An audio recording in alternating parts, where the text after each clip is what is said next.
अब ये एक्चुअल में ये क्या है, ये इन्होंने अपने गुरु महाराज को जब प्रथम अपनी ये बात रखी है तो किस तरीके से रखी है वो इसमें इनका कथन है।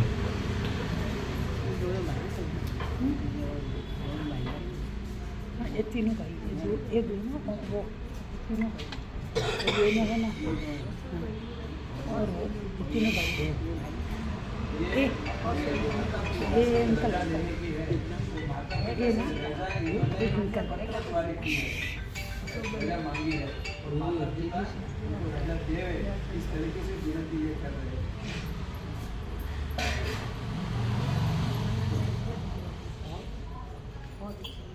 प्रणाम। प्रणाम, नमस्ते। सब शाखा में हो। आप सबसे कुछ बात करनी थी, इसलिए सबको यहाँ बुलाया था। पिछले 2 साल में मेरी लाइफ में 360 टर्न लिया है। सब बहुत बार पूछते हैं ऐसा कैसे हुआ।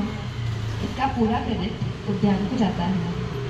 मैंने कभी सोचा नहीं था कि वो 48 डेज में ऐसा कुछ हो सकता है। पूज्य साहेब जी के व्याख्यान मुझे कुछ नेक्स्ट लेवल लगे। जिस तरह से वो लॉजिक के पॉइंट्स प्रूव करते थे, मुझे वहाँ श्रद्धा बैठने लगी। फिर जब मैंने मौखिक आलोचना लिया साहेब से, उनका रिएक्शन इतना शांत, कोई जजमेंट नहीं, आलोचना बोलकर इतना हल्का फील हुआ था, बस रोना आ गया था। आखिर में साहेब ने एक व्याख्यान अनंत अनादि काल समझाने को दिया। ये मेरे दिमाग के कुछ ऊपर था। मेरा गणित ऐसे भी खराब है। उसमें मैंने पूरी कोशिश की थी कि मैं वो समझूं, पर इतना पता चल गया था कि मैं अनंत भव भ्रमण करके आई हूँ, इतना जो मेरे समझ के बाहर है। अब 5-5 साल टेम्परेरी सुख के लिए बहुत मेहनत से मिला हुआ मनुष्य भव वेस्ट करने जैसा है। और अगर कर लिया तो वापस इतना घूमने के बाद मनुष्य भव मिलेगा।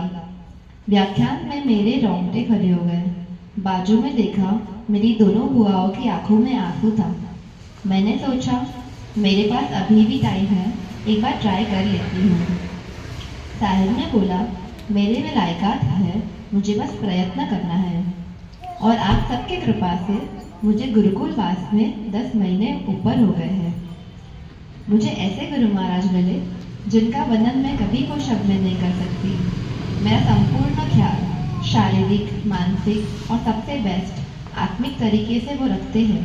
मम्मी, जैसे आपने बचपन में ध्यान रखा होगा कि हिनल कहीं गिर ना जाए, हिनल को कोई लग ना जाए, हिनल ने खाना खाया, बस वैसे ही और शायद उससे भी ज़्यादा उन्होंने रखा है। उनका हंसता चेहरा देखकर सच में दिल से खुशी होती है। उनकी हर एक बात मानने का मन करता है। मैं चाहे कितनी भी डिफिकल्ट लगे, उनका हर एक बात मानने का मन करता है। मेरे मुमुक्षु पर्याय के 3रे महीने में मैंने गुरु महाराज को मेरी पूरी लाइफ हिस्ट्री बोली। वो भी साहिब जैसे, कोई जजमेंट नहीं, कोई मुख की रेखा भी नहीं ली। जब गुरु महाराज आपको देखते हैं तब आपके बिन बताए बात भी वो समझ जाते हैं। कोई स्ट्रेस, कोई प्रॉब्लम, वो सिर्फ 2-3 लाइन हित पीछा बोलकर आपको ठंडक महसूस करवा सकते हैं। मैं कितनी लाकी हूँ, मुझे 12 साल गुरु को ढूंढना नहीं पड़ा, बस फर्स्ट चांस में बेस्ट मिली। कोई अनोखा पुण्य किया होगा ऐसे गुरु योग के लिए। और मेरे मुमुक्षुपन का जीवन आपने सबने ऐसे तो सुना ही है। वहाँ का स्ट्रेस फ्री लाइफ सबसे बेस्ट है। सब इतना मिलजुल कर रहते हैं। मेरे सारे सहवर्ती रत्न समान परोपकार के भाव में रहने वाले हैं। एक दूसरे को संभालते हुए, खेलते हुए, पढ़ते हुए आगे बढ़ते हैं।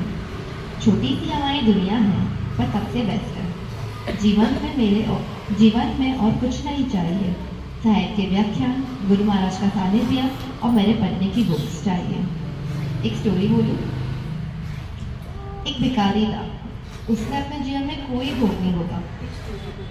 एक दिन एक देव उस पर खुश होता है, बोलता है एक बंगलो है, उसमें सब कुछ है, बेस्ट में बेस्ट, मखमल की गादी, देवताई भोजन, हर प्रकार का, चाइनीज, मैक्सिकन, इटालियन, मिठाई, फरसान, सब बेरीज, सब कुछ।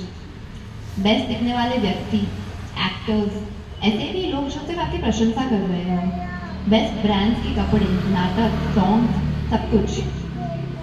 अब ये सब भोगवने के लिए आपके पास सिर्फ 5 मिनट्स है। जब उसने ये सब एक एक करके देखा तब उसके 3.5 मिनट्स खत्म हो गए, बाकी रहे 1.5 मिनट। अब वह क्या लेकर बाहर जाए जो सबसे बेस्ट होगा और फ्यूचर में काम आएगा। वही बंगलों में आगे जाकर उसने देखा तो रत्न के 3 नगले थे, बहुत बड़े और बहुत हैवी थे।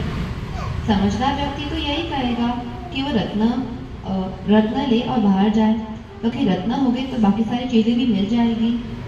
बस ऐसे ही यह मनुष्य भाव 5 मिनट्स जैसा मिला है। दर्शन ज्ञान चारित्र रूपी 3 ढगले उठाकर बाहर जाना है या इंद्रियों के सुख में उलझ के वह वेस्ट करना है। और समझो, संसार का सुख भोगवा भी फिर 5-25 वर्ष के सुख के लिए जो अनादिकाल का दुख भेजने को रेडी होता है वो स्टूपिड नहीं कहलाएगा। अगर आपको देव आकर बोले कि आप एक दिन लिए और दुनिया की कोई भी पार्ट में घूम के आ सकते हो और फिर लाइफ लॉन्ग काला पानी जेल की सजा होगी, आप जाओगे? जब एक बार का जेल नहीं चलेगा तो भागो का कैदी बनकर जीना है।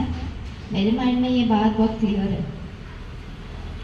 दादाजी, मेरे पर दादाजी, आपके पिताजी ने उनका जीवन दीक्षा की आश में बिताया है। वह दीक्षा नहीं ले पाए, उनकी इच्छा पूरी करने का एक मौका था।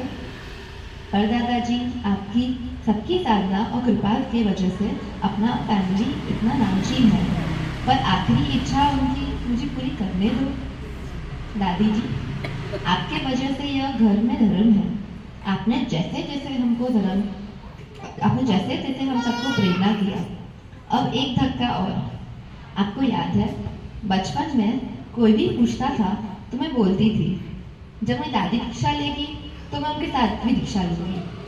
सॉरी मम्मी जी, मैं तो आगे आ गई आपके बिना, पर अभी आप हाँ बोलो, पूरा घर इस मार्ग पर आए, इस भाव से मुझे पहले जाने की अनुमति दो। पापा, डैडी, आपने तो मुझे सच में पलकों पर रखा है। बचपन से लेकर हर मांग में हर इच्छा, कभी कोई चीज़ की कमी नहीं। बेस्ट में बेस्ट खिलौने, कपड़े, कंफर्ट, अनुकूलता, हर बात पूरी करवाई। पापा की परी समान भाई का ज़्यादा मेरी इच्छाएं पूरी करवाई।